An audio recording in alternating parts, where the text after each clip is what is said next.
Il envoie sa parole et sa parole les guérit. Amen. Amen.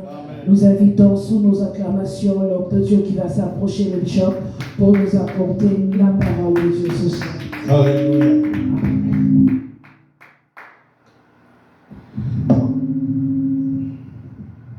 Diminuez un peu le volume de ce micro, maman. Le numéro 1. Amen, amen, amen, amen. Est-ce qu'on peut encore acclamer très fort le Seigneur Jésus? Wow. Que Dieu soit loué. Nous rendons gloire au Seigneur pour cet après-midi encore qu'il nous donne pour être là. Et nous le bénissons pour son amour, sa fidélité et sa bonté. Que toute la gloire revienne à lui. Nous disons merci parce que c'est la deuxième semaine déjà de notre marathon que nous avons commencé depuis le dimanche passé, des 70 jours. Nous sommes en train d'avancer petit à petit jusqu'à ces 70 jours et je crois que par la grâce de Dieu, nous allons vivre des merveilles. Alléluia. Déjà, comme les témoignages ont commencé, c'est un bon signe. Alléluia. Et nous disons merci à Dieu pour ce qu'il est en train de faire. Et j'aimerais exhorter pour tous ceux-là qui nous suivent en ligne que préparez-vous à des grandes choses. Parce que Dieu est fidèle, Dieu est amour. Alléluia. La semaine passée, nous avons commencé à parler sur la puissance de la foi qui nous permet de triompher. Et cette semaine, nous continuons, mais nous allons parler sur les œuvres de la foi. Le son de la musique est trop fort, maman. Est-ce que tu peux baisser un peu? Voilà. Cette semaine, nous allons plus parler des œuvres. Parce que la Bible dit, la foi sans les œuvres est une foi quoi? Morte. Et j'aimerais que chacun de nous écoute très bien. Parce que nous sommes en train de parler sur la puissance de la foi triomphante dans la conquête. Tu ne peux pas conquérir si tu ne connais pas tous les mystères de la foi. Et voilà pourquoi nous sommes en train de partir chaque semaine. Il y aura un sous-thème qui sera donné et qui sera approfondi en semaine. Lundi, mercredi et vendredi. Par les autres orateurs. Et cette semaine, je disais, nous allons parler des œuvres. Parce que ce sont ces œuvres qui font que la foi soit la foi. La Bible dit, on reconnaîtra l'arbre par quoi?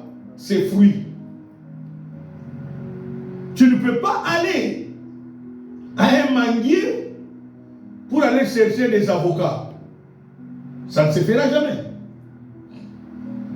Tu ne peux pas aller à un oranger pour aller chercher quoi? Des citrons. Si tu as besoin de citrons, il faut aller au citronnier. Si tu as besoin de figues, il faut aller au figuier.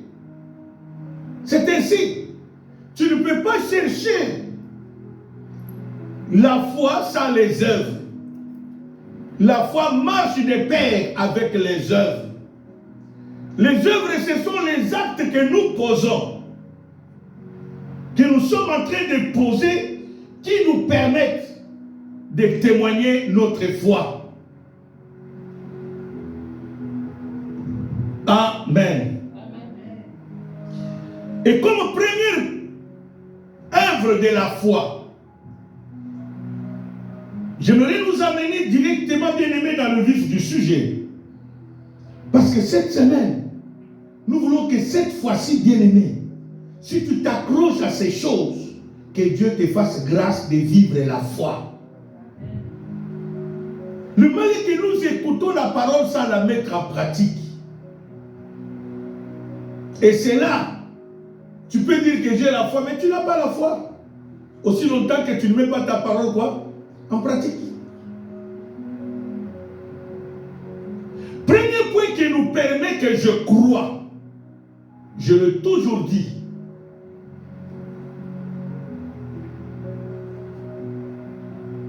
c'est le fait d'aimer son église.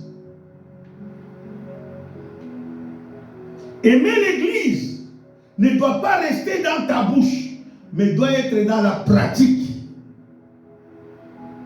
Le fait de venir à l'église témoigne en toi que tu aimes ton église. Tu as la foi en Dieu.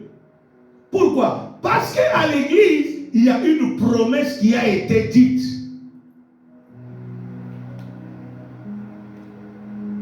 Il y a beaucoup de gens bien aimés, ils prient, c'est bon. Mais ils préfèrent prier à la maison. Ils ne veulent pas venir où? À l'église. Donc là, ça fait faille à ta foi. Or, l'église, ce n'est pas un homme qui l'a créé, mais c'est Dieu qui l'a créé. À l'église, il y a une promesse pour ta délivrance. À l'église, il y a une promesse pour ton salut. À l'église, il y a une promesse pour ton miracle. Et voilà pourquoi Dieu nous exige, nous demande de ne pas même abandonner nos églises.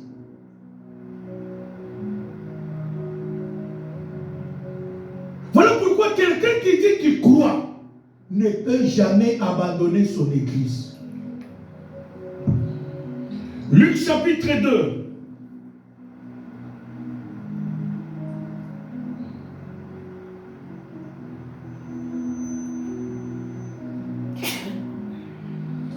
Verset 41 à 45.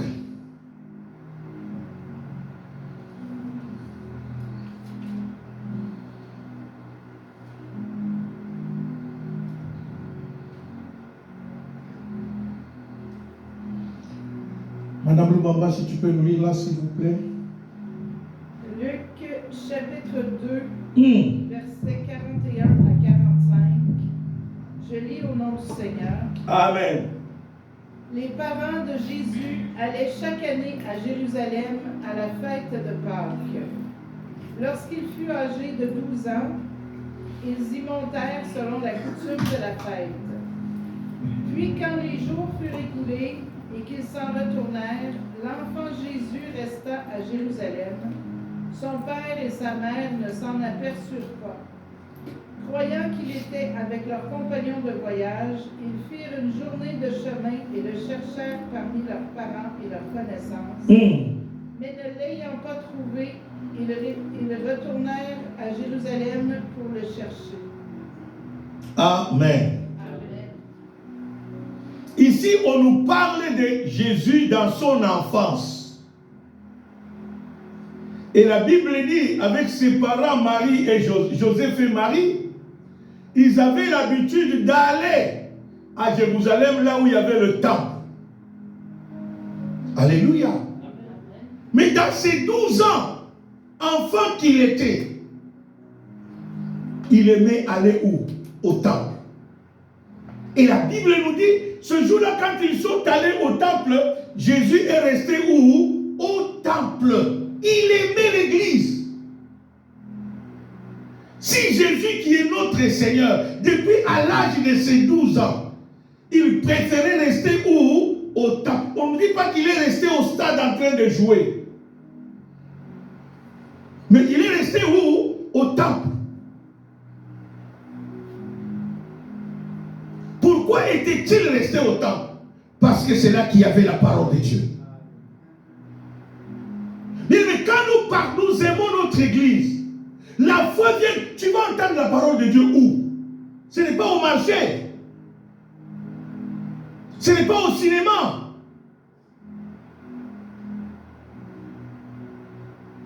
Je l'ai toujours dit, bien aimé, le fait de venir à l'église, c'est le premier pas de la foi.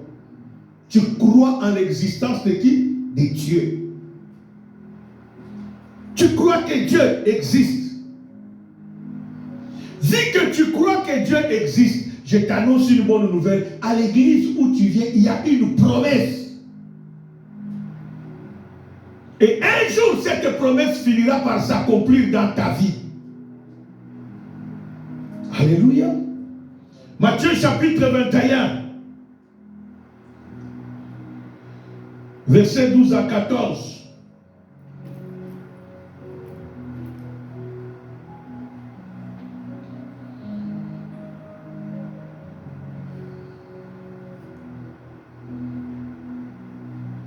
Matthieu 21, versets 12 à 14.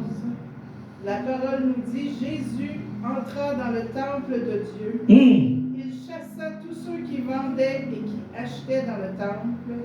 Il renversa les tables des changeurs et les sièges des vendeurs de pigeons. Et il leur dit, il est écrit, ma maison sera appelée une maison de prière. Mais vous, vous en faites une caverne de voleurs. Des aveugles et des boiteux s'approchèrent de lui dans le temple et il les guérit. Parole du Seigneur. Amen. Amen. Alléluia. Regardez ce qui est important ici. Jésus était arrivé au temple, en d'autres termes à l'église. Il a trouvé que les gens ont changé l'usage de l'église. Or, l'église était faite pas seulement pour être enseignée, mais pour guérir les malades. Et la Bible dit, il a chassé tous ceux-là qui ont changé l'usage de l'église. Il les a mis dehors. Il dit, ma maison sera appelée la maison de quoi? De prière. Bien-aimés, l'église nous permet de nous rapprocher de Dieu, d'éviter toute distraction que nous pouvons avoir à la maison. J'aimerais encourager tous ceux-là qui prient avec nous en ligne, de ne pas rester seulement en ligne. Non, tu es appelé chaque jour d'aller aussi au culte, dans ton église. Ici, là, nous évitons aussi, c'est un lieu où ça nous permet de nous concentrer dans la présence de Dieu. C'est un lieu préparé pour adorer Dieu. C'est un lieu préparé pour écouter Dieu, pour ne pas être dans la distraction. Des fois, à la maison, nous sommes à la distraction, n'est pas vrai, même quand nous faisons les prières en ligne. Surtout quand tu as les enfants. Pendant que le message passe, l'enfant vient. Maman, pourquoi des fois nous disons fermer le micro? Dites amen plus fort. Amen. Parce que pendant que toi tu es en prière, quelqu'un qui n'est pas en prière avec toi, lui ne va pas comprendre que tu es quoi? En prière. Il va venir te poser le problème. Lui voit son problème important. Or, il t'amène la distraction. Raison pour laquelle Dieu préfère que nous venons à l'église, parce que c'est les lieux où réside sa présence. C'est les lieux. Bien-aimé, j'ai toujours donné ce témoignage. Beaucoup de gens ne comprennent pas la Bible dit.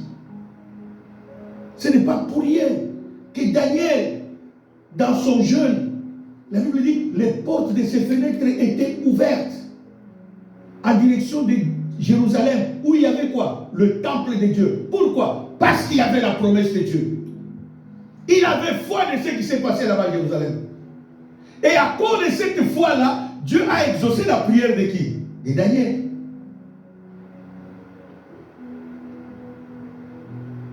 Il voulait être en communion avec la promesse de Dieu, la présence de Dieu qui est au temple.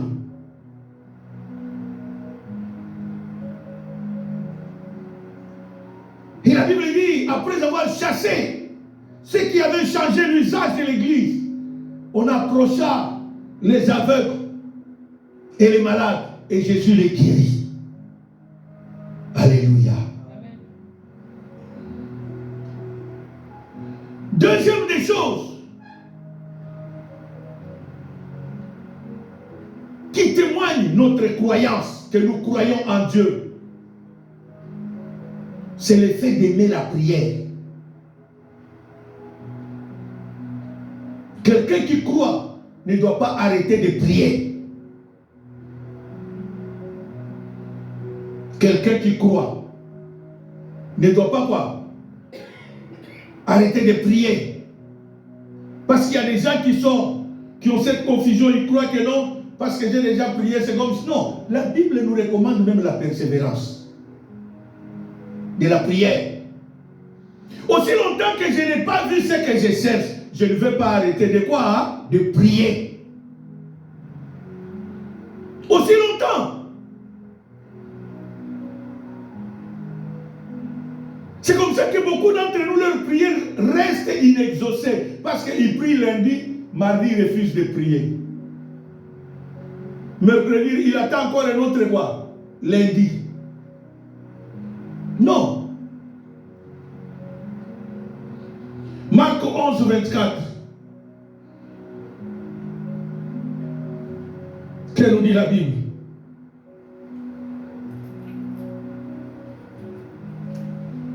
Marc 11, 24, la Bible nous dit, c'est pourquoi je vous dis, tout ce que vous demanderez en priant, croyez que vous l'avez reçu et vous le verrez s'accomplir. Alléluia. Il dit quoi? Tout ce que vous aurez demandé en priant. Mais toi, tu ne pries pas. Tu vas croire à quoi? Alléluia. Toi, tu ne pries pas. Tu vas croire à quoi? Tu dois croire, bien aimé. C'est ça le problème que nous avons. Beaucoup de gens prient, mais ils annulent eux-mêmes leur prière. C'est après avoir prié, il dit, est-ce que j'ai même bien prié? Est-ce que Dieu a même exaucé ma prière? Non, tu dois croire. C'est un pas vers la foi. Quand tu pries, crois que Dieu a exaucé ma prière. Quand tu pries, crois. Personne ne croira à ta place, c'est toi-même qui dois croire.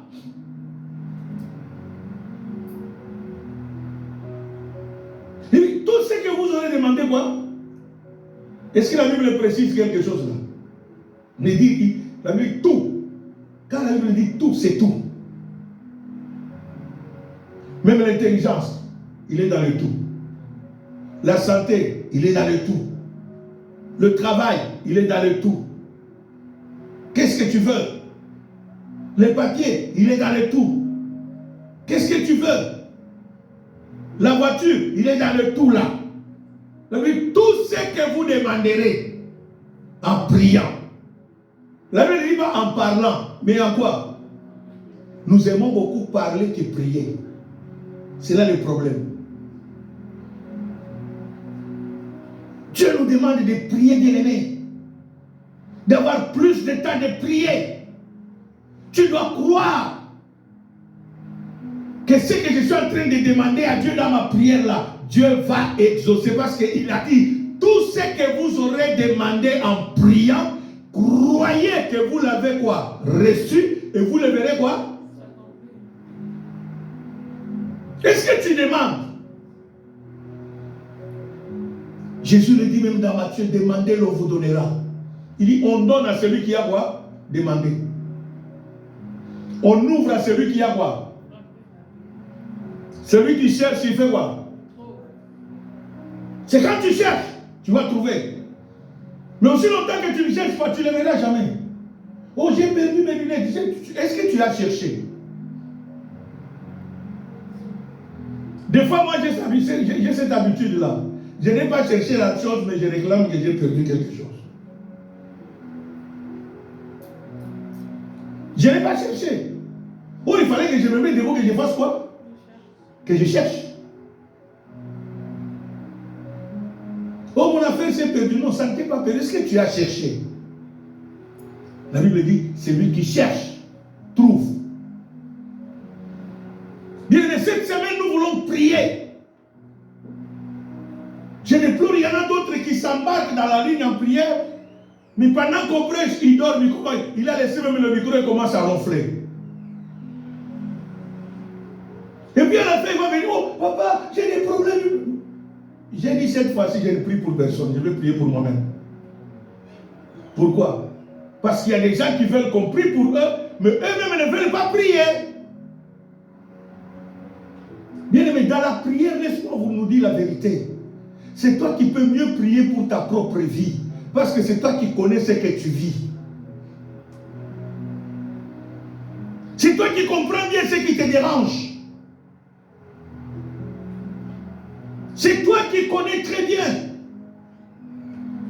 ce qui te dérange.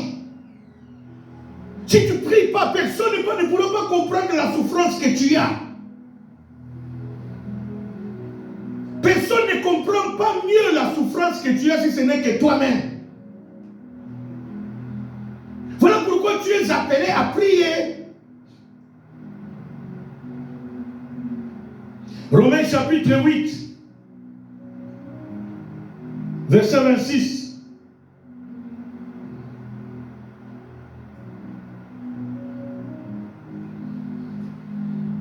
Romains 8, verset 26 nous dit: de même aussi l'Esprit nous aide dans notre faiblesse, car nous ne savons pas ce qu'il nous convient de demander dans nos prières. Mais l'Esprit lui-même intercède par des soupirs inexprimables. Alléluia.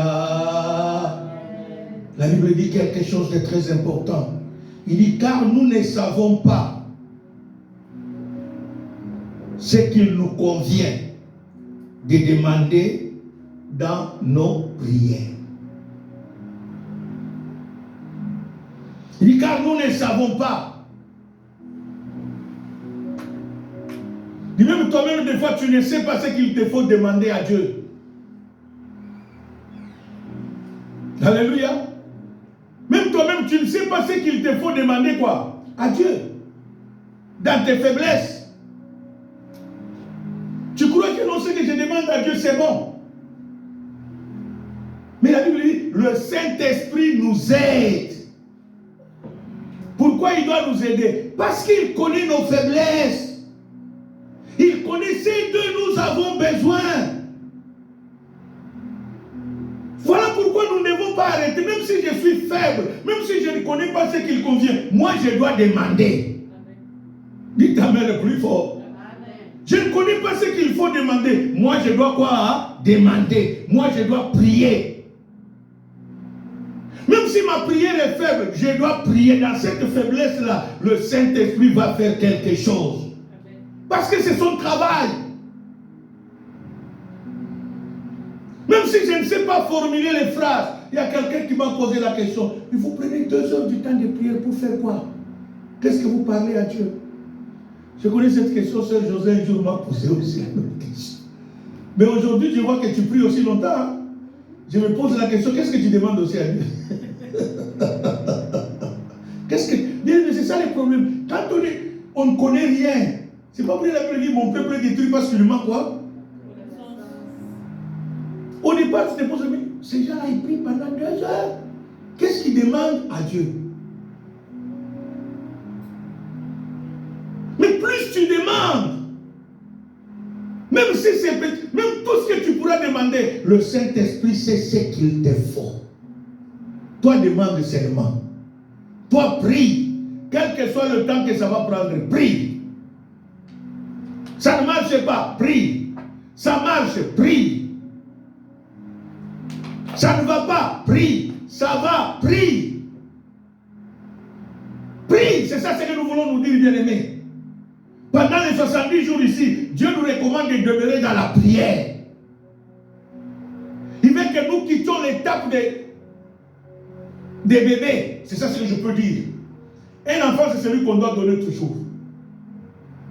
Quelqu'un d'autre va prier pour lui. Non, non. Maintenant, tu dois quitter cette étape. C'est l'étape où toi-même, tu dois quoi? Prier. Toi-même, tu dois prier. Tu dois t'élever chaque jour, prier. Comprendre que non, c'est ce qui prouve que tu as la foi. Quand tu ouvres même la bouche pour prier là, ça prouve que tu as quoi? Tu crois en l'existence de Dieu. Tu crois que ce Dieu-là est capable d'exaucer. Mais quand tu ne pries pas, ça veut dire que tu es capable de trouver la solution toi-même à tes propres problèmes.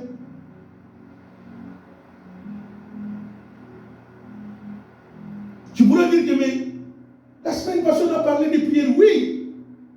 La semaine prochaine aussi on parlera de la prière. La semaine d'après on parlera encore de quoi? Quand Dieu permet que nous parlons de ça, c'est parce que toi tu n'as pas encore mis en pratique. Il veut que tu comprennes que tu dois prier. Le fait que tu pries, ça témoigne que tu crois en l'existence de Dieu. Le fait que tu viens à l'église, tu témoignes que tu crois que Dieu est en ces lieux. Que Dieu est dans sa maison.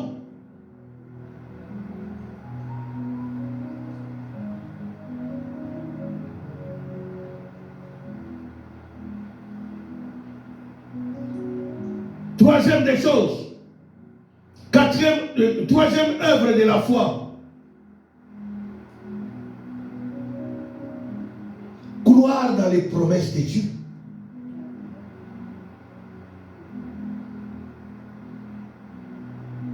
Première œuvre, c'est aimer.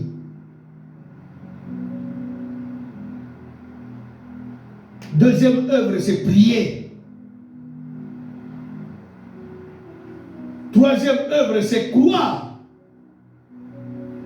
dans les promesses de Dieu.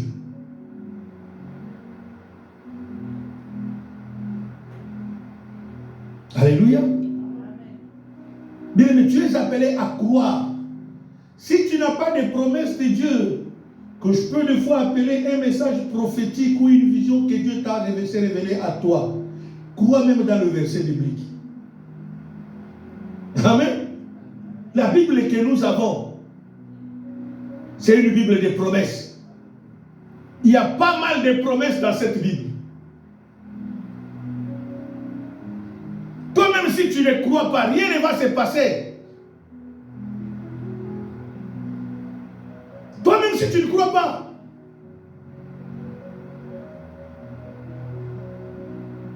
Tout problème que nous avons a une promesse dans la Bible. Dites amen. Tout problème que nous avons, hein, que ce soit la santé, que ce soit l'intelligence, comme dans le cas de notre bien-aimé qui est encore à l'école, que ce soit les enfants, la maternité, que ce soit la protection, que ce soit la guérison pour ceux qui sont malades, tout a un verset biblique de promesses. Que ce soit les voyages, tout a un verset biblique de promesses. Le problème c'est, toi-même d'abord tu ne crois pas à la parole de Dieu, que c'est une parole de promesse. Tu ne crois pas à la Bible. Comment veux-tu que cela se réalise dans ta vie?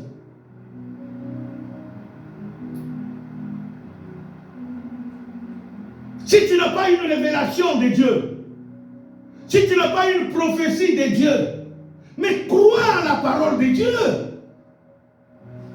Quand vous voyez la Bible dit, Daniel avait les portes de ses fenêtres ouvertes en direction de Jérusalem. C'est parce qu'à Jérusalem, il y avait quoi? Une promesse qui disait que quels que soient les problèmes que vous allez avoir, tout lieu que vous pouvez être, si vous avez vos yeux, regardez sur ce lieu où le nom de l'Éternel est invoqué et que vous prierez là où vous êtes, Dieu va quoi? Exaucer. C'est comme ça qu'à Babylone où il était, à la distance de kilomètres, Dieu a exaucé quoi? Sa prière.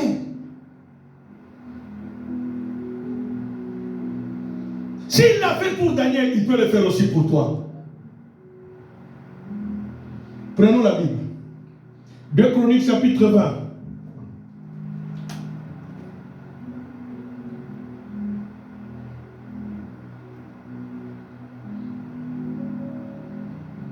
Versets 6 à 12.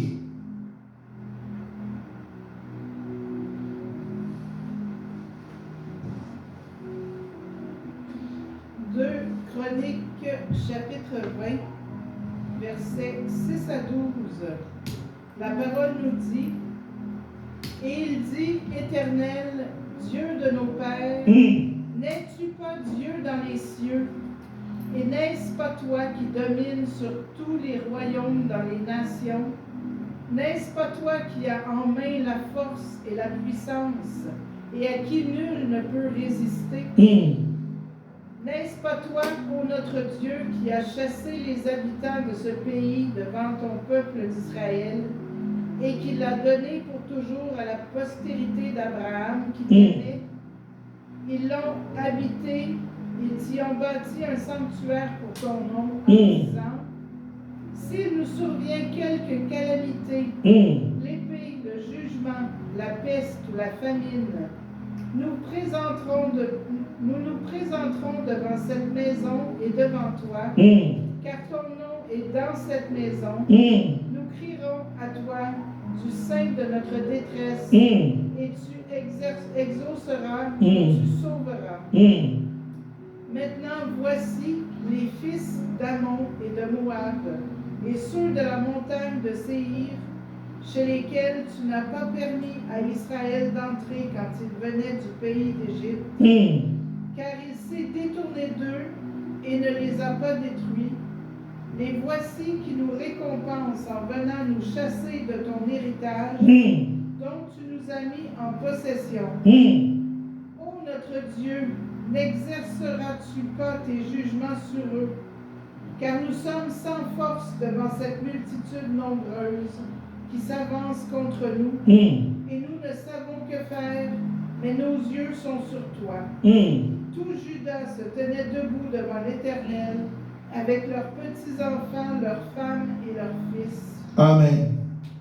Amen. On acclame très fort la parole de Dieu. Amen. Alléluia. Amen. La connaissance, la foi dans les promesses de Dieu. La Bible dit ceci: les Ammonites, les Maonites et ceux de la montagne de Séhir se sont coalisés pour attaquer Juda. Et qui était roi à cette époque? C'était Josaphat. Quand vous lisez du premier verset jusqu'au 5e, la Bible dit: dans sa frayeur, Josaphat a disposé son cœur à chercher qui? L'Éternel. Quand la Bible dit qu'il a disposé son cœur à chercher l'Éternel, il a disposé son cœur à prier. C'est ça ce que ça veut dire. Il a convoqué tout Juda. Tous se sont rassemblés au temple, à l'église, pour prier. Et le verset 6, c'est leur prière. Jusqu'au verset 12. C'est leur quoi? Prière. Il commence dans sa prière à élever d'abord qui? Dieu. Il dit: n'es-tu pas Dieu dans les cieux? N'est-ce pas toi qui domines sur le royaume des nations? N'est-ce pas toi qui as amené la force et la puissance à qui nul ne peut quoi? Résister?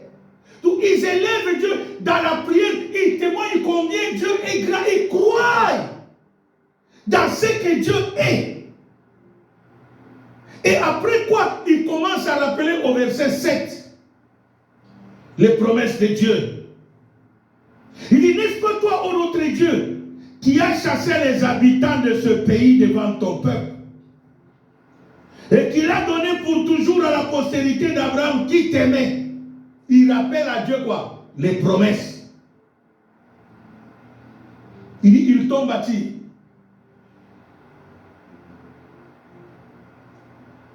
Ils l'ont habité et ils t'y ont bâti un sanctuaire pour ton nom, en disant: s'il nous survient quelque calamité, l'épée, le jugement, la peste ou la famine, nous nous présenterons. Voilà pourquoi j'ai insisté, bien aimé. Venir à l'église comme première œuvre de la foi. Or, dans cette promesse-là, que dit la Bible? Quel que soit le problème que tu as, si tu te présentes dans la maison de Dieu, Dieu va quoi?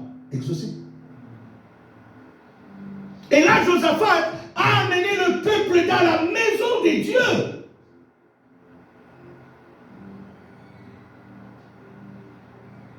Il dit: nous nous présenterons devant toi, devant cette maison devant toi, car ton nom est dans cette maison. Voilà pourquoi la première œuvre que j'ai dit foi, c'est aimer son église, accepter de se déplacer, quitter chez soi pour venir ici, parce que la présence de Dieu est là.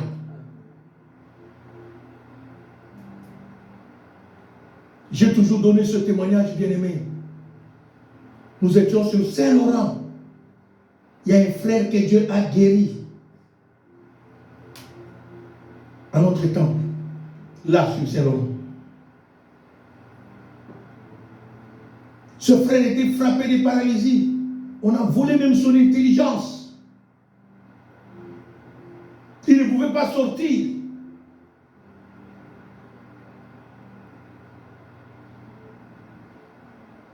Avec sa taille, jeune qu'il était, Dieu lui a fait grâce et fit enrôler à la NBA. Mais à cause de la sorcellerie, on l'a rendu à son plus simple expression.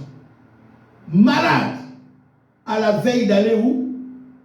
Aux États-Unis pour concrétiser sa signature à la NBA.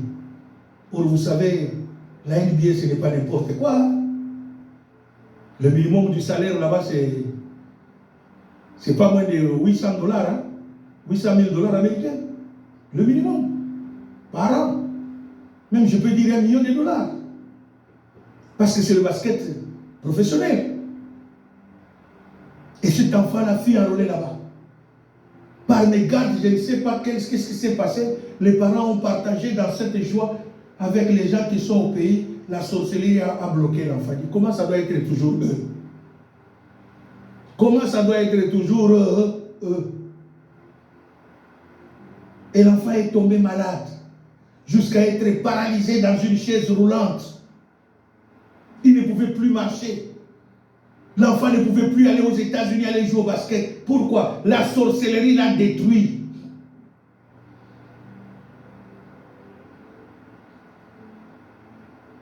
Il ne pouvait même pas sortir dehors, seul, seulement dans une chaise roulante.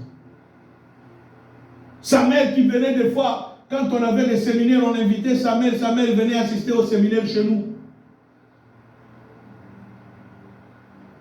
Et sa mère a suivi le séminaire que nous avions avec le prophète Jean-Claude Mukendi, de Londres.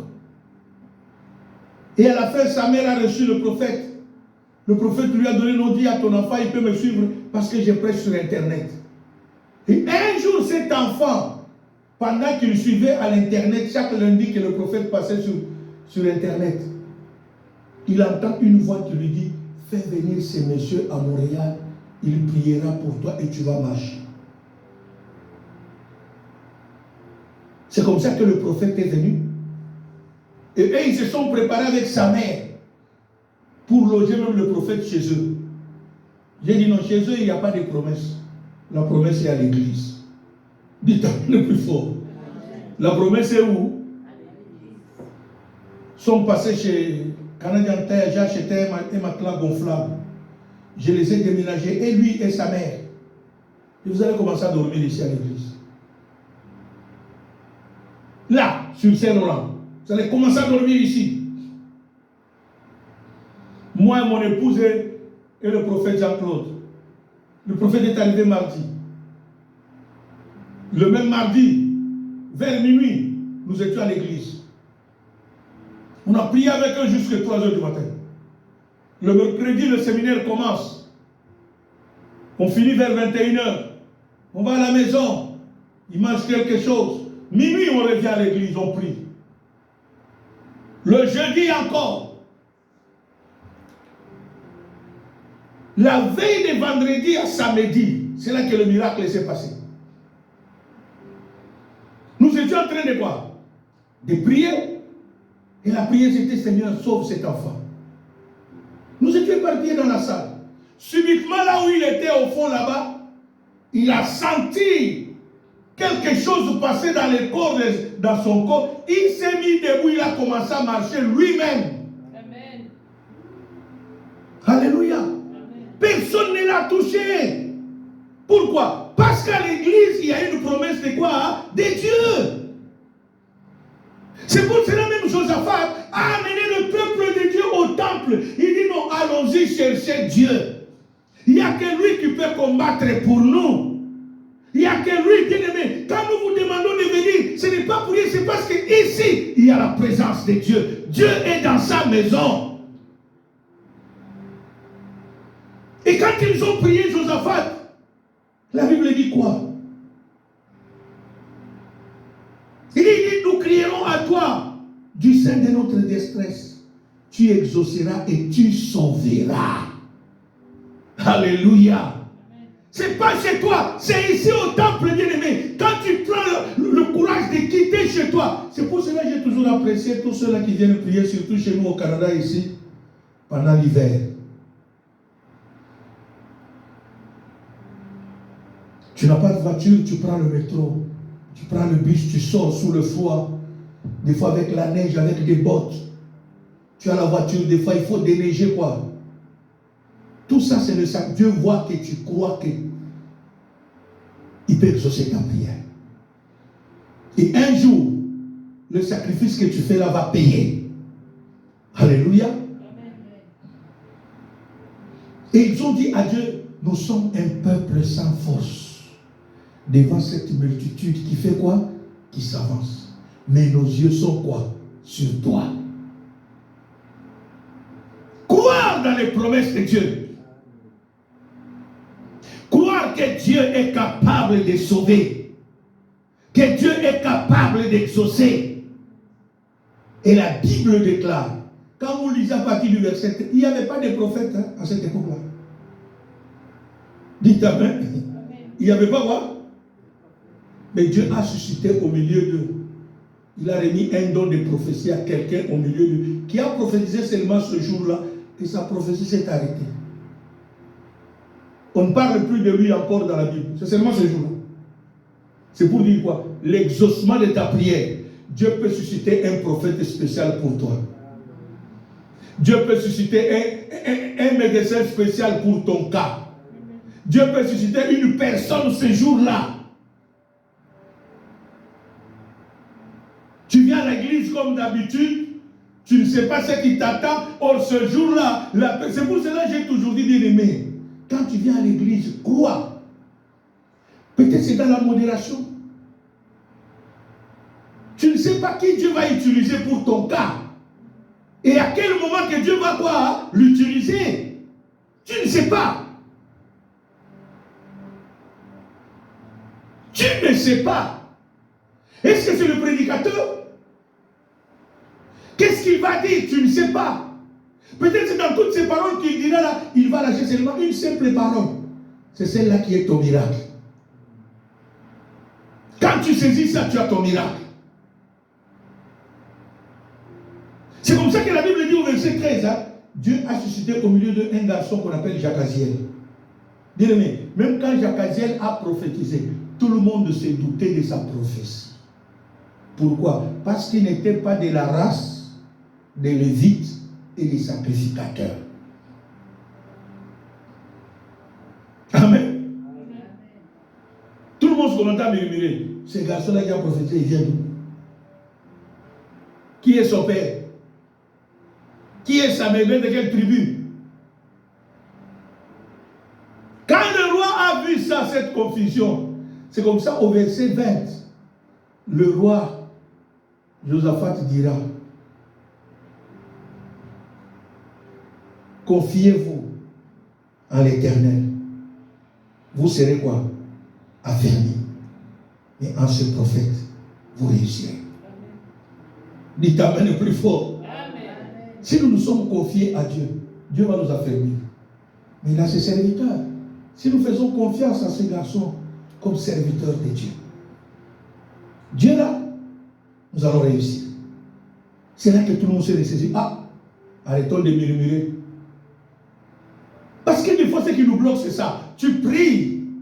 Quelqu'un te parle de la part de Dieu, tu dis, est-ce que vraiment lui là, Dieu peut le parler aussi? Tu commences à douter. Dis ta main le plus fort. Toi, tu commences à annuler. Pas seulement tu annules ta propre prière, tu méprises même le serviteur que Dieu a placé devant toi. Et c'est quand Josaphat a dit ça, quand vous lisez le verset qui suit, c'est là qu'ils se sont ressaisis. Ils ont nommé des chantres. Quand ils sont allés à la guerre, ils ont commencé à adorer parce que Dieu leur a dit, la prophétie disait que dans cette guerre, ce n'est pas vous qui combattrez, c'est l'Éternel qui combattra pour vous. C'est là qu'ils se sont rendus compte, ah, vu que c'est Dieu qui combattra pour nous, alors nommons les chants, commençons à louer quoi? Le Seigneur. Amen. Quand ils ont commencé à louer le Seigneur, la Bible dit, Dieu a placé l'embuscade dans le camp de l'ennemi. Eux, ils sont arrivés sur la montagne, ils ont constaté que les cadavres étaient quoi? Par terre. Ils n'ont pas tiré. Pourquoi? Parce que Dieu a combattu pour eux. Dieu a combattu pour eux. Crois dans les promesses de Dieu. Amen. Quand tu crois et tu pratiques, tu rappelles à Dieu ses promesses, bien-aimé, Dieu est obligé. Vous savez qu'il y a des prières auxquelles même le diable dit Amen. C'est quand tu dis à Dieu, Seigneur, il est écrit. Le diable lui-même dit quoi? Amen. Parce qu'il sait qu'il est quoi? Il sait que cette parole-là, c'est la parole de qui? De Dieu. Tu crois à cette promesse. Tu crois à cette... Seigneur, il est écrit. Dans le pays que vous entrerez en possession, il y aura ni femmes stériles, ni celles qui avons... Tu crois à cette parole qui dit, tout lieu que vous voulez la prendre de vos pieds, je fais quoi? Je vous les donne en possession. Tu crois à cette parole? Il dit, vous serez la tête, jamais quoi? La queue. Tu crois à cette parole?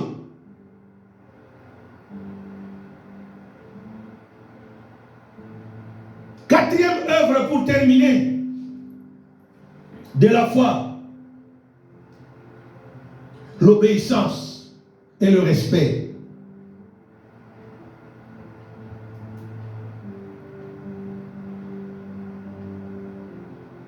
L'obéissance et le respect du sacerdoce.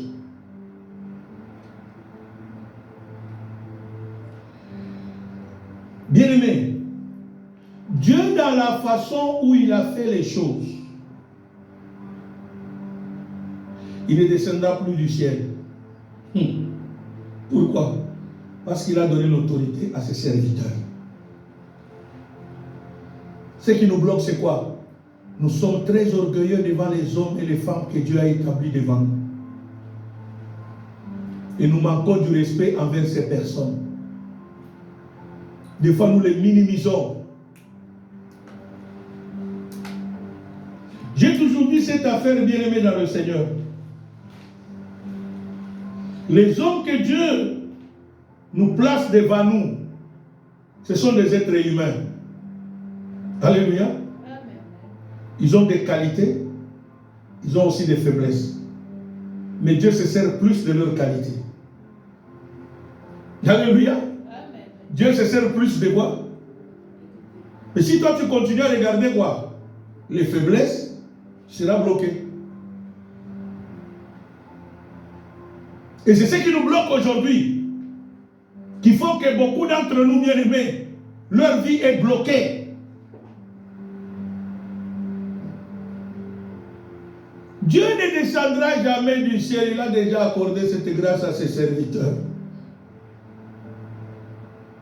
C'est pour cela que Jésus l'a parlé, l'a dit même dans la parabole de l'homme riche et du pauvre Lazare. On me dit les deux sont morts. Lazare est allé dans le sein du Père Abraham. Mais le riche est allé où? En enfer. Il a commencé même à manquer de l'eau à boire. Il dit, Père Abraham, est-ce que tu peux permettre que Lazare, que le pauvre là, plutôt pas Lazare, le pauvre pointe son doigt dans l'eau, qu'il me donne même une goutte quoi? Parce que ma gorge est sèche. Il dit, il n'y a pas de relation entre vous qui êtes là-bas et nous qui sommes ici. Parce que le riche, quand il était vivant, il ne pensait plus aux autres. Il était égoïste. Il ne partageait jamais aux pauvres.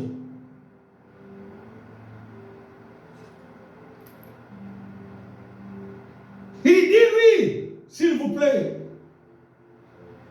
qu'il ressuscite, qu'il aille dire à mes frères qu'ils se convertissent.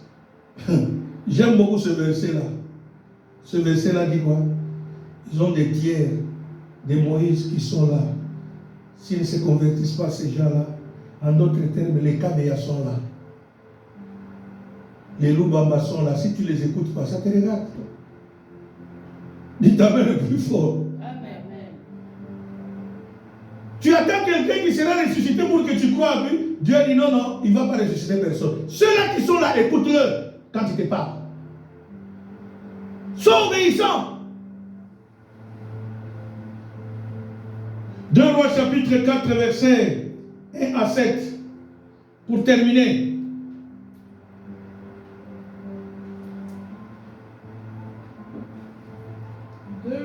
Chapitre 4, versets 1 à 7. Oui, s'il vous plaît. La parole nous dit: une femme d'entre les femmes des fils des prophètes cria à Élisée en disant: ton serviteur, mon mari, est mort, et tu sais que ton serviteur craignait l'Éternel. Or le créancier est venu pour prendre mes 2 enfants et en faire des esclaves. Élisée lui dit: que puis-je faire pour toi? Dis-moi, qu'as-tu à la maison? Elle répondit: ta servante n'a rien du tout à la maison qu'un vase d'huile. Et il dit: va demander au dehors des vases chez tous tes voisins, des vases vides, et n'en demande pas un petit nombre. Quand tu seras rentré, tu fermeras la porte sur toi et sur tes enfants. Tu verseras dans tous ces vases et tu mettras de côté ceux qui seront pleins. Alors elle le quitta. Elle ferma la porte sur elle et sur ses enfants. Il lui présentait les vases et elle versait. Lorsque les vases furent pleins, elle dit à son fils: présente-moi encore un vase. Mais il lui répondit: il n'y a plus de vase. Et l'huile s'arrêta. Elle alla le rapporter à l'homme de Dieu et il dit: va vendre l'huile et paie ta dette, et tu vivras, toi et tes fils, de ce qui restera. Parole du Seigneur. Amen. Est-ce qu'on peut acclamer très fort? Bien-aimé, cette femme a été sauvée. Et elle a sauvé ses enfants à cause du respect et de l'obéissance à l'homme de Dieu. Dites amen. Amen. À cause de quoi? L'obéissance et le respect. Elle avait des problèmes. Son mari est décédé. Lui a laissé les dettes. Et il n'arrivait pas à payer les dettes. Et la Bible dit, le créancier est venu pour chercher ses 2 enfants et en faire quoi? Des esclaves. En compensation de l'argent que la dame lui devait.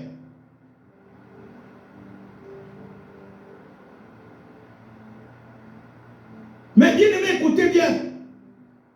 Cette femme est allée voir Élisée. Il dit à Élisée: ton serviteur, mon mari. Quel respect. Envers qui? Élisée. Nous a laissé avec des dettes. Et le créancier est venu pour en faire de mes enfants des esclaves. S'il vous plaît, aidez-moi. Élisée lui pose la question: qu'as-tu à la maison? Il dit: je n'ai rien, si ce n'est qu'un peu d'huile dans le vase. Ah bon? Un peu seulement? Oui. Il dit: va, demande des vases aux voisins, n'en demande pas moins, demande en grand quoi? Quantité. Elle est allée, elle a fait scrupuleusement ce que l'homme de Dieu lui dit. Mais l'obéissance vaut mieux que le sacrifice. L'obéissance. Je ne sais ce que vous voulez dire, bien aimé. L'obéissance vaut mieux que le sacrifice.